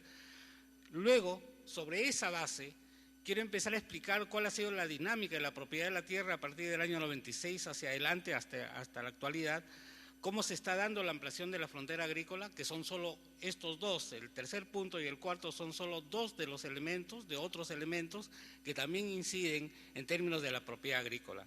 Y finalmente, quiero poner acá como una información qué es lo que está pasando con la agricultura empresarial y las tierras y qué significa eso en términos de la distribución de las tierras. Sobre el primer punto, sobre las cifras oficiales, en realidad lo que hasta el momento tenemos es que la única cifra oficial, totalmente universal, es la que nos da el tercer Censo Nacional Agropecuario. Esto se ejecutó en octubre del año 94. se registraron, como dijo nuestro colega, 1.745.000 unidades agropecuarias, e indudablemente ahí, en ese Censo Nacional Agropecuario, la propiedad estaba sesgada por algunos factores que provenían de la reforma agraria, por el proceso de parcialización y por el proceso de la privatización de las tierras a través del desarrollo de un mercado de tierras. Sin embargo, en el censo se utilizaron como personería jurídica, por ejemplo, las cooperativas agrarias, las comunidades campesinas, las comunidades nativas, las sociedades agrícolas de interés social, entre otras, lo cual ustedes cuando veamos las cifras van a ver la importancia que tiene este tipo de estructuras, este tipo de tenencia. Lo que viene en adelante es el cuarto Censo Nacional Agropecuario. Se estima que habrán aproximadamente 2,5 millones de unidades agropecuarias. Esta se va a ejecutar entre septiembre y octubre del año 2012 e indudablemente ahí nosotros queremos generar información en cuanto al número de unidades agropecuarias según tipo, tamaño, distribución espacial, tenencia y otros más elementos que pueden incidir para entender un poco qué es lo que pasa con esta dinámica agropecuaria. Esas cifras serían las cifras oficiales, ya que serían universales y nos permitirían tener, digamos, una visión de conjunto de cómo está la distribución de las tierras agropecuarias en el país. Pero voy a concentrarme en primer lugar en la distribución de las tierras de acuerdo al tercer Cenagro ejecutado en el año 1994. Existen en total unas 35 millones de hectáreas, ¿no?, con superficie agrícola y superficie no agrícola. De esas 35 millones de hectáreas, según este censo, ¿no?, 5.476.000 son de superficie agrícola. En tierras de labranza se registraban 4.313.000 y tierras con cultivos permanentes 892.000 hectáreas. Indudablemente, ¿no?, la distribución en costa, sierra y selva nos mostraba que la sierra era mucho más importante en términos de esta actividad agropecuaria. Nos mostraba además que en la sierra está la mayor cantidad de superficie agrícola con tierras de labranza y que la gran mayoría de estos cultivos agrícolas con tierras de labranza estaban dedicados a cultivos transitorios, es decir, aquellos cultivos en los cuales el productor podía campaña a campaña tomar decisiones. Indudablemente, esto nos muestra una estructura de hace 18 años que nosotros tenemos que hablar. Pero el 15% de la superficie total conducida por los productores agropecuarios es superficie agrícola. La sierra concentra el 52%, la costa el 16% y la selva el 32%. Esa es la estructura con la cual nosotros hemos venido trabajando desde hace 18 años y que era un poco la estructura agraria sobre la cual se levantaban las diferentes actividades estadísticas a desarrollar. En términos de la distribución de la superficie agropecuaria según tamaño, he querido poner este cuadro un poco más detallado, pero el 84% del total de productores, o sea 1.475.000, poseen menos de 10 hectáreas, según este censo, y solo conducen el 10,4% de la superficie agrícola nacional. Si vemos el gráfico siguiente, vamos a observar en el gráfico siguiente cómo esta distribución se da. En la parte superior de la imagen que ustedes están viendo, está concentrado, digamos, para el lado, en este caso en el lado izquierdo de ustedes, está concentrado el número de unidades agropecuarias y en el lado derecho está valorado en términos porcentuales la superficie agrícola que manejan. Se puede observar claramente hacia arriba que hay menor concentración de tierras y hacia abajo que hay una mayor concentración de tierras. Es decir, 1.889 unidades agropecuarias tenían de 3.000 hectáreas a más, el 46,5% de la superficie agrícola. Pero ¿quiénes eran estos? Y ese es importante y en el siguiente cuadro quisiera mostrárselos. Estas unidades agropecuarias con más de 3.000 hectáreas según condición jurídica eran, por un lado, personas naturales, que apenas concentraban el 2,6%, ya se estaba iniciando ese proceso de cambio en la estructura de la propiedad agraria, sociedades de hecho que también eran parte de lo que comunidades campesinas, comunidades nativas, sociedades anónimas, sociedades de responsabilidad limitada, grupos campesinos que según el tercer censo se recogió en esa época, ¿no?, cooperativas agrarias de usuarios, cooperativas agrarias de producción y sociedades agrícolas de interés social. En realidad, ese porcentaje importante de superficie agrícola estaba en manos, por lo menos en el censo del año 1994, estaba en manos de las comunidades campesinas y nativas. El 91% de esa superficie agrícola que estaba, digamos, en pocas manos, correspondía a comunidades campesinas y nativas. Esa era la estructura en esa fecha. Eso ha cambiado enormemente. Esa situación, no en términos de comunidades campesinas y nativas, sino en términos de cooperativas agrarias, en términos de sociedades agrícolas de interés social, en términos de grupos campesinos, ha variado. ¿Cuáles han sido esos factores que han incidido en esa variación? Ha habido, indudablemente, una dinámica de la propiedad de la tierra. Entre 1996 y en el año 2011, ha habido varios mecanismos de transferencia o de reasignación de la tierra. Ha habido adquisición, ¿no?, a través de los gobiernos regionales. Entre el año 2006 y 2008, 28.149 hectáreas fueron productos de esta adquisición. También hubo subastas en irrigaciones. Desde el año 96 hasta el año 2011 se han subastado 160.946 hectáreas, ¿no? Ha sido en el año 96-2003 el mayor número de hectáreas subastadas, que fueron 96.439 hectáreas. Ha habido transacciones privadas. Esto lo hemos registrado a partir del año 2006.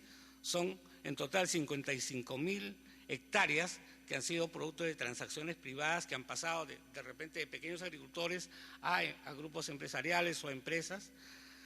Y finalmente, el otro factor que ha significado un gran cambio en la propiedad de la tierra son las empresas azucareras. La privatización de las empresas azucareras ha significado un cambio sustantivo en la costa del Perú. Han sido grupos empresariales que han empezado a adquirir esas empresas azucareras, parte de las acciones de ellos, pero hemos tomado el conjunto de las áreas que se han estado, digamos, destinando a estas empresas azucareras, y en total son 111.487 hectáreas dedicadas a empresas azucareras. Entonces,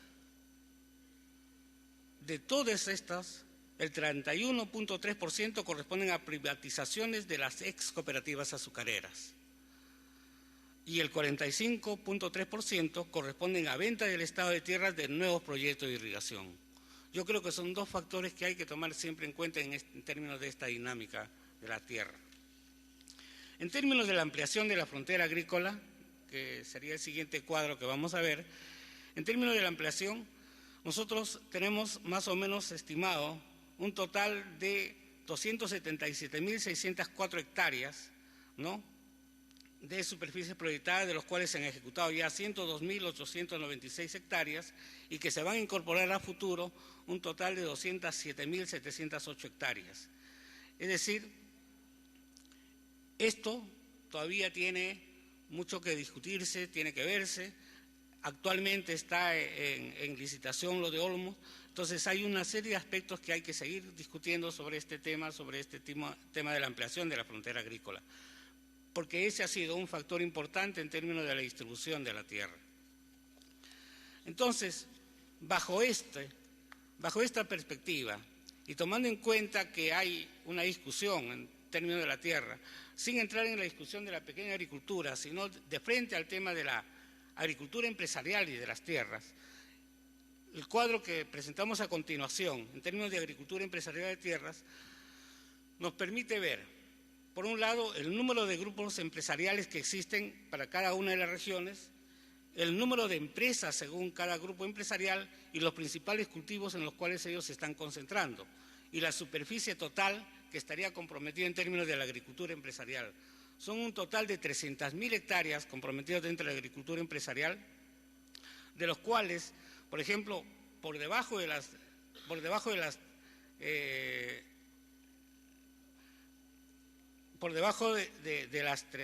300 hectáreas hay aproximadamente unas 8.307 hectáreas con 129 pequeñas empresas, pero que están operando en el agro y que son eficientes también. Hay entre 300 y 1.000 hectáreas también un total de 39 empresas y que manejan 21.610 hectáreas, así como hay también empresas que están dentro de grupos empresariales.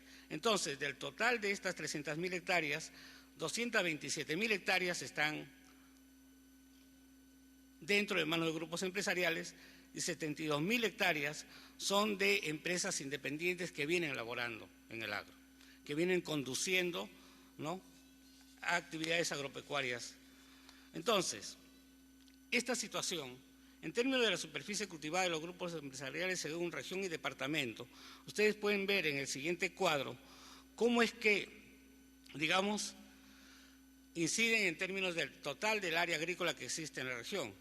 Del total del área agrícola, por ejemplo, en el caso de La Libertad, solo tomando el área agrícola de la costa, se tiene unas 143.231 hectáreas agrícolas, de los cuales 79.093 están bajo conducción de empresas, es decir, el 55.2% están bajo conducción de empresas.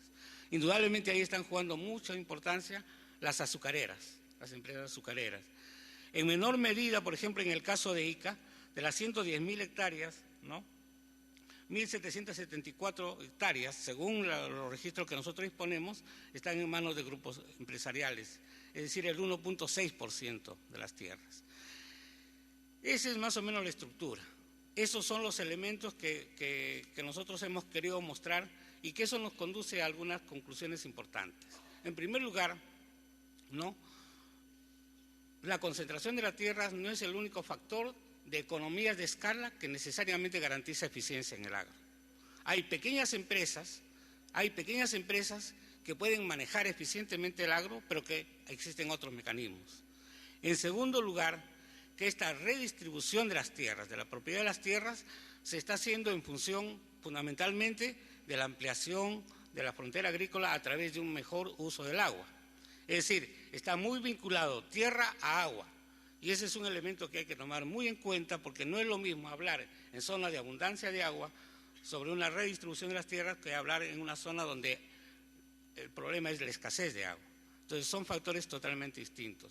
En tercer lugar, que juntando esto y juntando los elementos de la biodiversidad, todavía existe un gran campo que discutir en términos de lo que significa eficiencia, en términos de lo que significa eficacia para alcanzar la seguridad alimentaria y en términos de lo que significa manejar bien los espacios de producción agropecuaria en el país. Creo que lo que hemos presentado, que son algunos elementos preliminares, se podrían mejorar.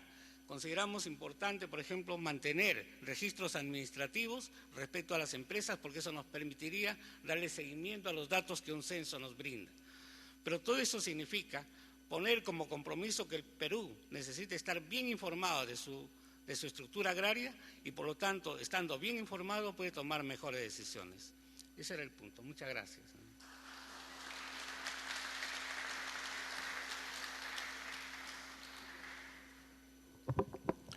Agradecemos la participación del señor Hugo Faro. Antes de pasar al break, vamos a desarrollar el tema el límite de la propiedad agraria latinoamericana y el mundo. Para esto contamos con la presencia del doctor Laureano del Castillo, es el representante de la FAO en el Perú.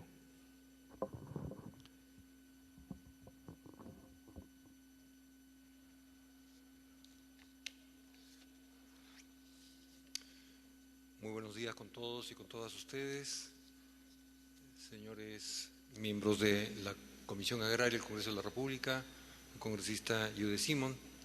Quiero agradecer por la invitación a participar en esta audiencia pública y asimismo agradecer la representación de FAO en Perú por permitirme hacer esta presentación en su nombre.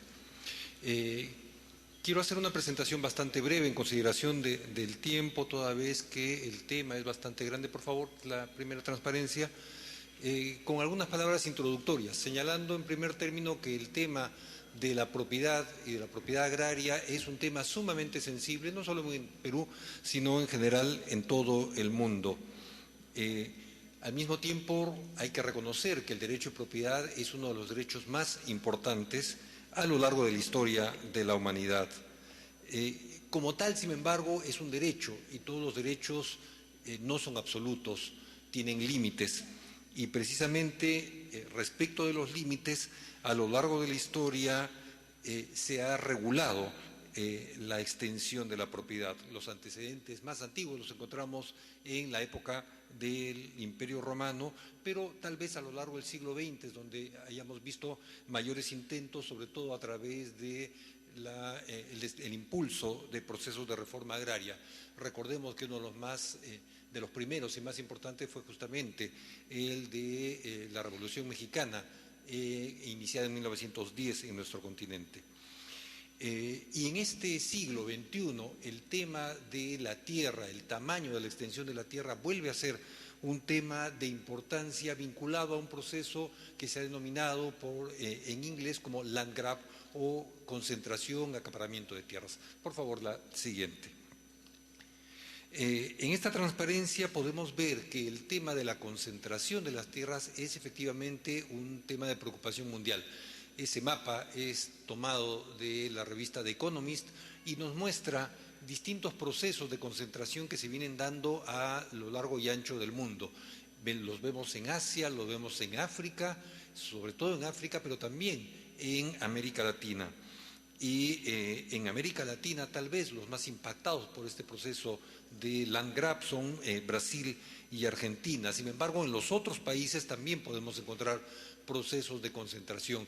En el Perú, y el ingeniero Fano nos ha mostrado algunas cifras efectivamente sobre el tema, podríamos decir que hay más de 300.000 hectáreas, que se encuentran en manos de distintos grupos empresariales. Y esto ha dado lugar a una preocupación bastante grande en los organismos internacionales. Tanto la FAO, la Organización de Naciones Unidas para la Agricultura y Alimentación, como el Banco Mundial, el FIDA, la International Land Coalition y otras instancias internacionales están sumamente preocupadas en el tema de la concentración de tierras. Y precisamente por ello la FAO encargó hace muy poco tiempo la realización de un estudio por parte de 17 expertos a nivel internacional para atender el problema de la concentración de la tierra. En esta transparencia vemos justamente que en el marco del proyecto Dinámica del Mercado de la Tierra en América Latina y el Caribe se encargó en particular un estudio a 4 países: Bolivia, Colombia, Ecuador y Perú. Y aunque en general en los 4 países se observa un proceso común de concentración de la tierra, sin embargo no alcanzan a las escalas y las características de esto que se llama land grabbing. Otros organismos internacionales, sin embargo, como la International Land Coalition, o en español, la Coalición Internacional para el Acceso a la Tierra, conformada por organizaciones de la sociedad civil, pero también por organismos como el Banco Mundial, la FAO, FIDA y otros más, están preocupados en el tema. La Coalición Internacional para el Acceso a la Tierra le denomina a este proceso presiones comerciales sobre la tierra, identificando que el tema de la concentración no es solamente un tema de concentración de la propiedad, sino también el tema de la concentración sobre el uso de la tierra, uso que reviste de distintas formas, no estrictamente la forma productiva.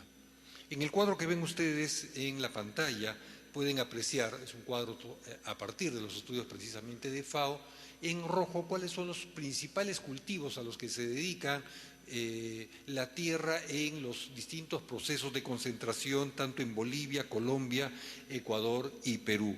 Resaltan claramente los cultivos vinculados a biocombustibles, dentro de ellos caña de azúcar, frutales y otros. Por favor, la siguiente. Una más, por favor. Quiero entrar propiamente al tema de los límites a la propiedad en América Latina. Y ahí empezamos revisando muy rápidamente lo ocurrido en Colombia, haciendo la atingencia de que en general en América Latina y sobre todo en América del Sur los procesos sociales y políticos son bastante similares, por lo tanto los resultados son bastante parecidos en cada uno de nuestros países, obviamente con algunas peculiaridades. En el caso de Colombia, casi simultáneamente con lo que ocurría en el Perú, en el año 94 se aprobó una ley que levantó las restricciones que habían hasta ese momento a los límites de la superficie sobre las cuales era posible tener propiedad sobre la tierra. No obstante eso, se mantuvo en esta ley las restricciones para acceder a tierras baldías y estas tierras baldías no podían entonces superar el límite de la unidad agrícola familiar. En la actualidad, igual que en otros países, se viene discutiendo en torno a estos temas. Hay en concreto en el Plan Nacional de Desarrollo 2010 al 2014 un proyecto en el Congreso para ampliar dichos límites para la posesión de tierras baldías. La siguiente, por favor. En el caso de Bolivia, y ahí voy a detallar un poquito más, en el caso de Bolivia, una ley igualmente del año 94, que creó el Sistema Nacional de Reforma Agraria, estableció la distinción entre tierras de propiedad comunal y tierras de pequeños agricultores, las cuales colocó claramente fuera del mercado, limitando el acceso de los particulares a las mismas. Y por el otro lado, distinguió las tierras de medianos y de grandes propietarios. Bolivia, como todos sabemos, aprobó una nueva constitución hace muy poco tiempo, el año 2009, y allí estableció límites a la propiedad agraria. Concretamente, en uno de sus artículos señala lo siguiente: se prohíbe el latifundio y la doble titulación por ser contraria al interés colectivo y al desarrollo del país. Se entiende por latifundio la tenencia improductiva de la tierra que no cumpla la función económico-social, la explotación de la tierra que aplica un sistema de servidumbre, semiesclavitud o esclavitud en la relación laboral, o la propiedad que sobrepasa la superficie máxima zonificada establecida en la ley. La superficie máxima en ningún caso podrá exceder de 5.000 hectáreas. Y en esta ley se señala que en el caso de las sociedades mercantiles, el máximo que pueden tener las mismas resulta de la multiplicación de ese límite por el número de accionistas o de socios. Y esto es especialmente aplicable a las tierras del Oriente, más conocido en la zona del departamento de Santa Cruz. La siguiente transparencia, por favor.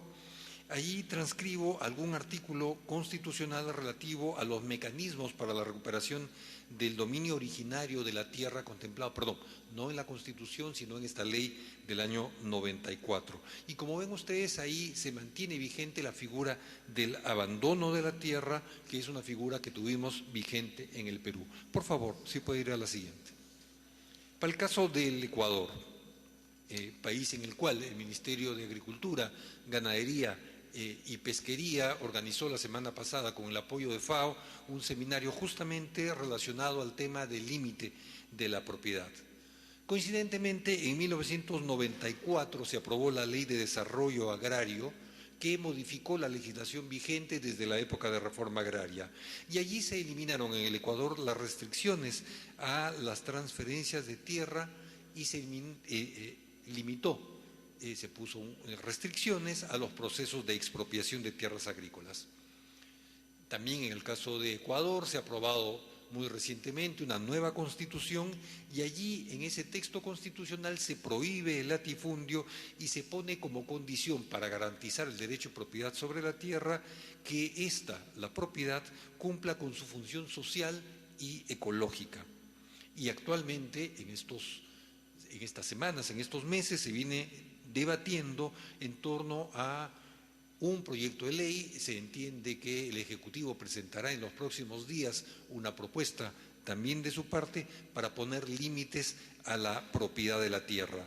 El proyecto publicado, corresponde al de la Conferencia Plurinacional e Intercultural de Soberanía Alimentaria, y allí, respecto del límite máximo de la propiedad de la tierra, se señala lo siguiente en el artículo 25 de esta propuesta: para evitar la concentración y el acaparamiento de tierras, el límite máximo de tenencia de la tierra para la propiedad individual se establecerá de manera relativa para cada región geográfica.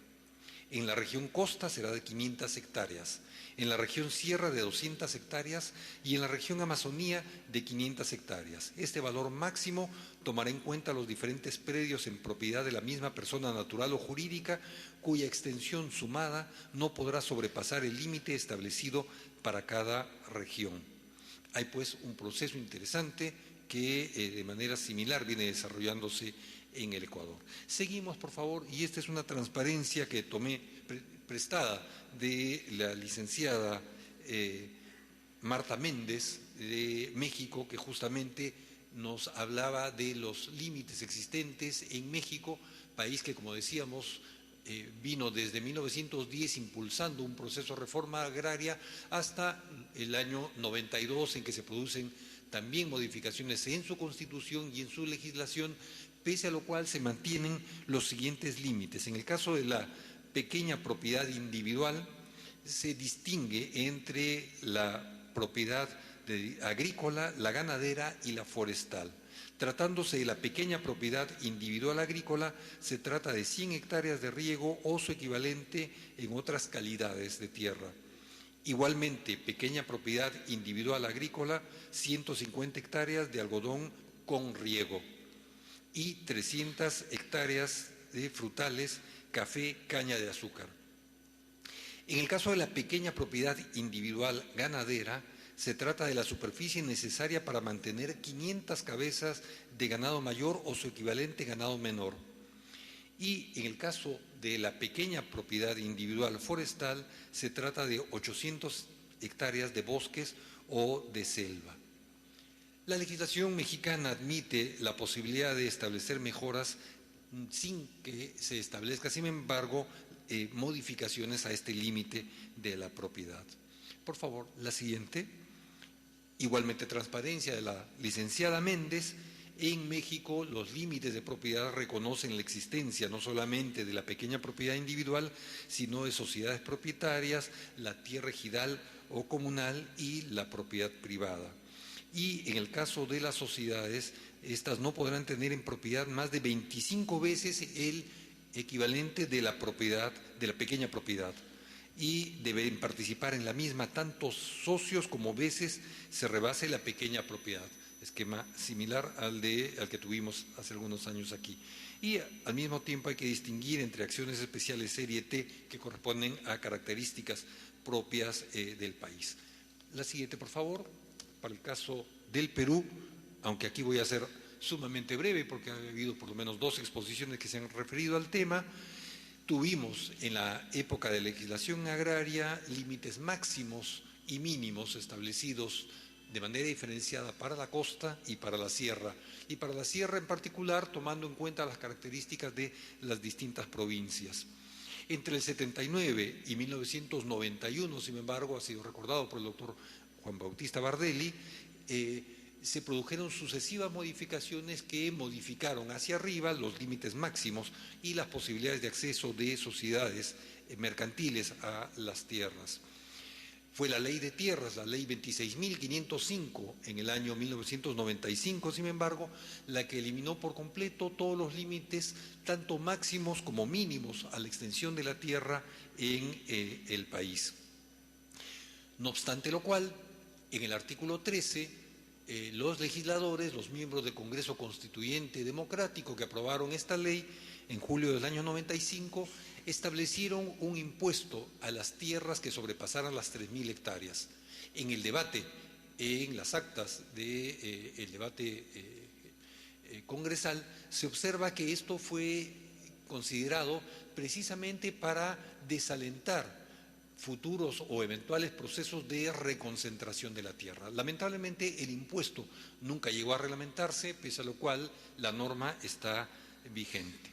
Y como se ha recordado también, hace unos años se presentó en el Congreso anterior un proyecto para fijar como límite máximo a la extensión de la tierra en la costa 40.000 hectáreas.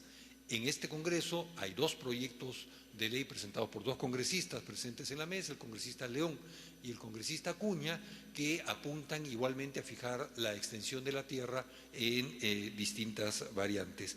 Y al mismo tiempo se sabe, está en los materiales, del anuncio del Poder Ejecutivo de presentar un proyecto de ley para limitar la extensión de la tierra, otra vez reconociendo la existencia de un proceso de concentración. Por favor, la siguiente. No, por favor, la anterior. Como decía, el tema de la concentración de la tierra ha sido objeto de discusión en distintos foros internacionales y en concreto la FAO y el Banco Mundial están sumamente preocupados por las consecuencias que pueden tener, y de hecho están teniendo en algunos países estos procesos de concentración. Y una de estas preocupaciones tiene que ver, en efecto, con el tema de la seguridad alimentaria.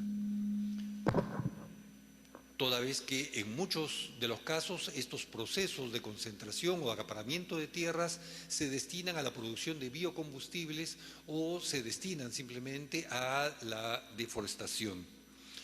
Una segunda preocupación tiene que ver con lo relacionado a los derechos de los pequeños agricultores y de las comunidades indígenas o comunidades campesinas y nativas, como las conocemos en el Perú. De allí que, en particular, la FAO venga promoviendo en estos últimos tiempos la aprobación de directrices voluntarias sobre la gobernanza responsable de la tenencia de la tierra, la pesca y los bosques. Y como señala la misma FAO, no se trata sino de reglas, principios o estándares internacionales que se quieren establecer para tener una gobernanza responsable en lo referente a los derechos de acceso y uso de la tierra, la pesca y los bosques. Estas directrices o esta propuesta de directrices se basan y constituyen no otra cosa que un seguimiento de los acuerdos de la Conferencia Internacional de Reforma Agraria y Desarrollo Rural realizada en Brasil, en Puerto Alegre, en el año 2006. Y la formulación de estas directrices voluntarias está estrechamente vinculada a las directrices voluntarias ya aprobadas, ya vigentes, sobre el derecho a la alimentación. Ahora sí, por favor. En palabras de la FAO, ¿qué significa una gobernanza responsable en la práctica? Significa promover la responsabilidad en la gobernanza de la tenencia que favorece en particular a las personas pobres y vulnerables. Es un factor clave en la erradicación de la pobreza y el hambre y promueve el crecimiento económico, el desarrollo social, la protección del medio ambiente y la sostenibilidad. El objetivo, por favor, el objetivo de estas directrices voluntarias es establecer principios, como ya se dijo, pero también estándares internacionales para adoptar prácticas de gobernanza responsable, tal como se ha definido. Asimismo, proporcionar un marco que los Estados, la sociedad civil y el sector privado puedan utilizar para desarrollar sus propias estrategias, políticas, legislaciones, programas y actividades. Y un último objetivo es permitir a las autoridades del gobierno, al sector privado, a la sociedad civil y a los ciudadanos de juzgar si las acciones propuestas constituyen prácticas aceptables. Por favor, la siguiente. Esta es una característica sumamente importante a señalar en el caso de estas directrices voluntarias que FAO viene promoviendo. Estas no establecen obligaciones jurídicamente vinculantes para los Estados o para las organizaciones internacionales. Son, en efecto, como su nombre lo indica, directrices voluntarias. Tampoco reemplazan ni pueden hacerlo las leyes nacionales o internacionales, los tratados o los acuerdos vigentes. Y por ser voluntarias precisamente, pueden tratar un mayor número de temas que las normas o compromisos internacionales. La última transparencia, por favor. La adopción de estas directrices voluntarias, de acuerdo a la FAO, deben sentar las bases para las acciones futuras a través de una estrategia para su futura implementación, directrices complementarias, materiales de formación y promoción, planes de acción nacional y el refuerzo de iniciativa de los gobiernos sobre tenencia de tierras, pescas y bosques a nivel regional, nacional y local. En la actualidad, estas directrices, luego de seguir un largo proceso de consultas y discusiones abiertas y también cerradas en el seno de la FAO, se espera que puedan ser aprobadas en los próximos meses. Muchísimas gracias.